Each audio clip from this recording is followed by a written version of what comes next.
Hi friends, welcome back to my channel. ఈ రోజున నేను కార్తీక మాసంలో వచ్చే కార్తీక సోమవారాల విశిష్టత గురించి తెలుపుదాం అనుకుంటున్నాను. మా అమ్మగారు పూజ చేసుకుంటూ ఉంటారు. నాకు తెలిసిన కొన్ని విషయాలు మీతో షేర్ చేసుకుంటా. నాకు తెలియని విషయాలు ఏమైనా ఉంటే మీరు కూడా నాతో కామెంట్ చేసి చెప్పండి ఫ్రెండ్స్. ఈరోజు కార్తీక సోమవారాలకి చాలా విశిష్టత ఉంటుంది. కార్తీక సోమవారాలు చేసే పూజలకు అలాగే ఉపవాసాలకు కోటి జన్మల పుణ్య ఫలితం లభిస్తుంది. కార్తీక సోమవారం అంటేనే శివునికి చాలా ప్రీతికరమైన రోజు. ఈ కార్తీక సోమవారం శివుడిని పూజించిన, శివుని నామస్మరణ చేసిన ఎన్నో శుభ ఫలితాలు కలుగుతాయి. అలాగే ఈ రోజున చేసే శివాభిషేకాలు జన్మల అదృష్టం కలిగిస్తుంది. కాబట్టి ఎంతో పవిత్రమైన ఈ కార్తీక సోమవారం నాడు ప్రతి ఒక్కరూ ఇంట్లో దీపారాధన చేసి శివుని అనుగ్రహం సులభంగా పొందండి.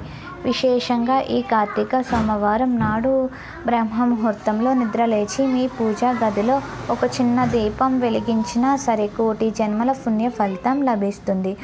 అదేవిధంగా ఈ కార్తీక సోమవారం నాడు పుణ్య నదుల్లో స్నానం చేస్తే మనం తెలిసి తెలియక చేసిన పాపాలన్నీ నశించి మోక్షం ప్రాప్తి కలుగుతుంది. అయితే నదుల్లో స్నానం చేయలేని వారు నీళ్లతో పుణ్య నదులు పేర్లను జపిస్తూ తలస్నానం చేస్తే చాలా మంచి జరుగుతుంది. కార్తీక సోమవారం దీపారాధన చేసే ఆడవారు తప్పనిసరిగా కాళ్ళకు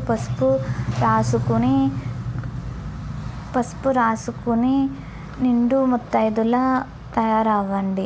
ఇంట్లో దీపారాధన చేసేవారు రాగ కలశంలో త్రిమూర్తులు ఉంటారు. కాబట్టి రాగ కలశకు పసుపు రాసి కుంకుమ బొట్లు పెట్టి నిండుగా నీళ్లు పోసి మీ పూజా గదిలో పెట్టుకోండి.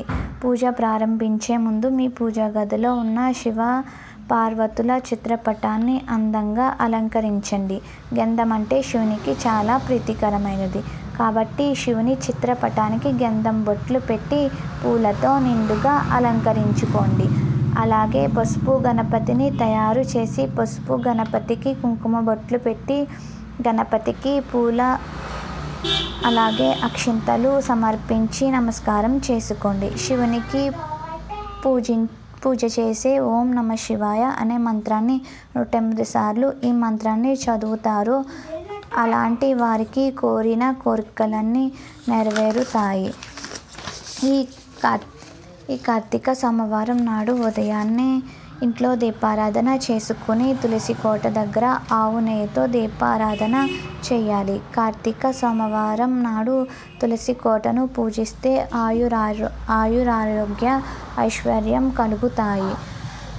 ఎప్పుడైనా సరే ముందుగా ఇంట్లో దీపారాధన చేసుకున్న తర్వాతే తులసి కోట దగ్గర దీపం వెలిగించాలి.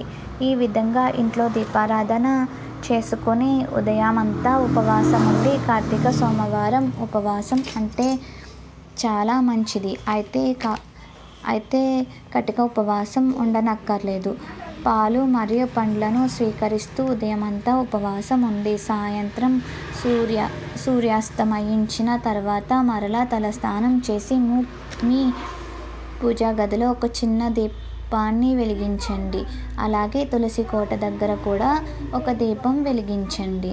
ముఖ్యంగా ఈ కార్తీక సోమవారం నాడు ఏది చేసినా చేయకపోయినా సాయంత్రం 6 దాటిన తర్వాత మీ ఇంటి గుమ్మం ముందు 2 దీపాలు వెలిగించండి.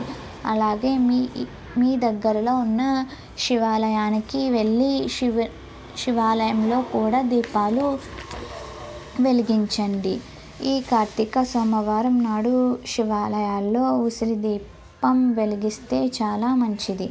ఉసిరి కాయ లక్ష్మీదేవికి ప్రీతికరమైనది. అదేవిధంగా ఈ కార్తీక సోమవారం నాడు 365 ఒత్తులతో దీపం వెలిగించవచ్చు. ముఖ్యంగా ఈ కార్తీక సోమవారం నాడు ఉసిరి చెట్టు ప్రదక్షిణాలు చేసి ఉసిరి చెట్టు కింద దీపారాధన చేస్తే ఎన్నో శుభ ఫలితాలు కలుగుతాయి. అదేవిధంగా ఈ కార్తీక సోమవారం నాడు బ్రాహ్మణులకు దీపదానం చేసిన కోటి జన్మల పుణ్య ఫలితం లభిస్తుంది. అలాగే ఈ కార్తీక సోమవారం నాడు నదులలో దీపాలు వదిలినా చాలా మంచిది. ఈ రోజున ఉపవాసం ఉండేవారు సాయంత్రం నక్షత్రాన్ని దర్శించి మీ ఉపవాసాన్ని విరమించి భోజనం చేయవచ్చు. అలాగే ఈ కార్తీక సోమవారం నాడు శివాలయంలో ఉన్న బ్రాహ్మణులకు స్వయం పాకం దానం ఇచ్చి వారి ఆశీర్వాదాన్ని తీసుకోండి. అయితే స్వయం పాకం దానంగా ఇవ్వలేని వారు బ్రాహ్మణులకు దక్షిణ తాంబూలం సమర్పించి వారి ఆశీర్వాదాన్ని తీసుకోండి. అలాగే ఈ కార్తీక సోమవారం నాడు శివునికి అభిషేకం చేస్తే ఆ శివయ్య ఎంతో సంతోషించి తరతరాల తరగని ఐశ్వర్యాన్ని ప్రసాదిస్తారు. ఈ వీడియో